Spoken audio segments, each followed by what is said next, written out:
Hi friends, நான் கோவளம் பீச்சுக்கு போனேன். அங்கே நிறைய கப்பல் பார்த்தேன். நிறைய கடல் இருந்துச்சு. அங்கே கொஞ்சம் கல் இருந்துச்சு. அதுக்கு மேலே ஜேஸ்பி அப்படி தூக்கும்ல கல்லெல்லாம் அது இருந்துச்சு. அடுத்து நாங்கள் கப்பல் மீன் பிடிக்க பார்த்தோம்.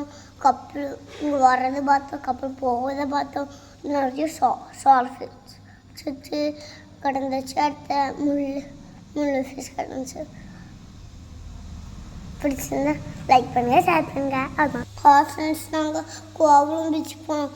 நாங்கள் விளையாடணும், சால்ஃபிஷ் விளையாடணும், அடுத்து குண்டு தோண்டி விளையாடணும். ஷேர் பண்ணுங்கள், லைக் பண்ணுங்கள். நாங்கள் கோவளம் பீச் போனோம். அங்கே நிறைய மீன் பிடிச்சாங்க. அங்கே வதிரி எடுத்தாங்க. அங்கே தண்ணியில் போய் கழுவி யாரும் விட்டாங்க. அவ்வளோதான்.